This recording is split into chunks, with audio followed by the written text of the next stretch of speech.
नमस्कार। स्वागत है आपका मेरे यूट्यूब चैनल सुनो कहानी में। मैं आपको आज सुना रही हूँ मेरी धारावाहिक कहानी घुंघरू का भाग 3।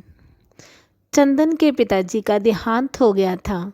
गौतमी चाची के लिए यह दोहरा आघात था। एक तो उसे चाचा की मौत का गम था और दूसरा चंदन ने शादी के लिए मना कर दिया था। सुनकर मुझे बहुत गुस्सा आया। चाचा की 13वीं तक तो मैं कुछ नहीं बोला, परंतु उसके बाद एक शाम मैं उनके घर गया। जनवरी की सर्द शाम में उनके घर में सन्नाटा पसरा हुआ था, जैसे खुशियाँ उस घर से रूठ कर ही चली गई हों।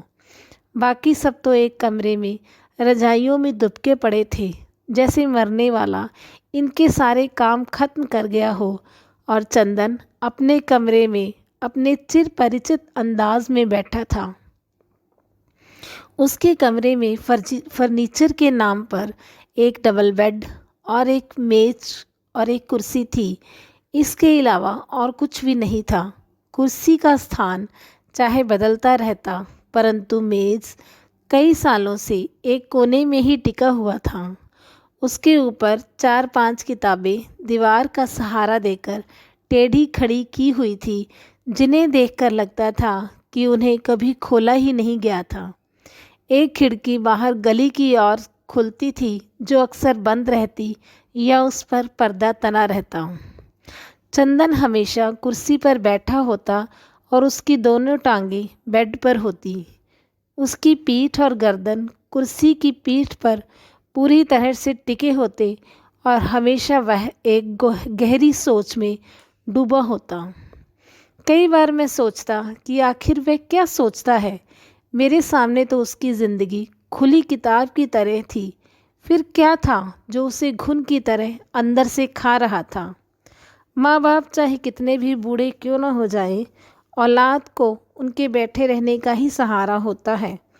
चाचा काम चाहे कुछ भी ना करते थे, परंतु उन्होंने चंदन को शादी के लिए मनाकर एक बहुत बड़ा काम कर लिया था। उन्हें क्या पता था कि जो कठिन काम उन्होंने अपनी बीमारी का वास्ता देकर करना चाहा, वही बीमारी उन्हें वह खुशी देखने नहीं देगी। काश चाचा थोड़े दिन और जीवित रहते तो चाची को उनके जाने का इतना गम ना होता। अब तो चाची ने यही सोच लिया था कि चंदन की शादी करवाना उस अकेली के बस की बात नहीं थी। इसी तरह एक साल बीत गया। चाची ने हार के छोटे की शादी कर दी, परंतु चंदन का वही हाल रहा। बल्कि अब तो वह और भी गुमसुम रहने लगा। अपने कमरे में ही बैठा रहता, उसका खाना भी वही पहुंच जाता। एक दिन जब दफ्तर में छुट्टी थी और मेरी बीवी बच्चों के साथ अपने मायके गई हुई थी, तो मैं चंदन से मिलने उनके घर चला गया।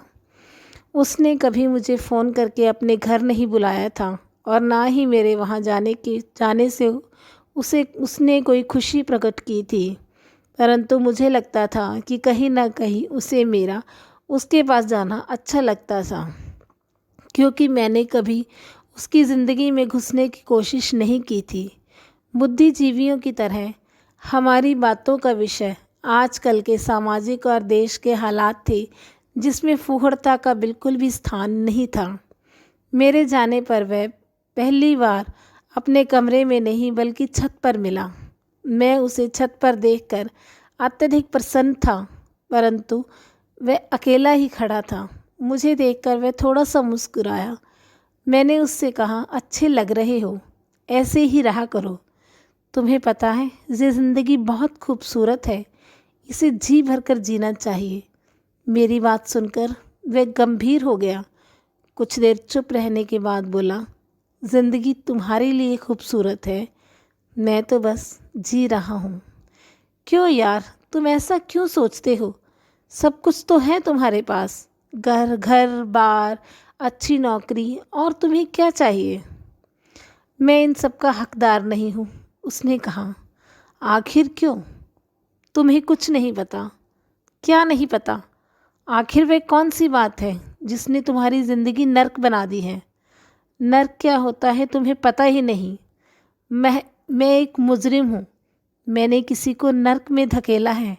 सच बताऊं तो ये जो नौकरी कर रहा हूँ इसके लायक नहीं हूँ मैं। मुझे घर में नहीं जेल में होना चाहिए।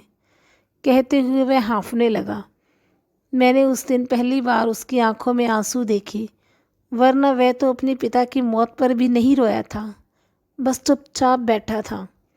कुछ देर चुप रहने के बाद वह फिर बोला, तुम्हें नहीं पता मैं कितना बड़ा गुनहगार हूँ। फिर उसके बाद उसने मुझे जो भी कुछ बताया उसे सुनकर मैं एकदम सुन्न हो गया। आगे कहानी सुनने के लिए मेरे यूट्यूब चैनल सुनो कहानी को सब्सक्राइब कीजिए, मेरी कहानी को लाइक कीजिए, शेयर कीजिए। धन्यवाद।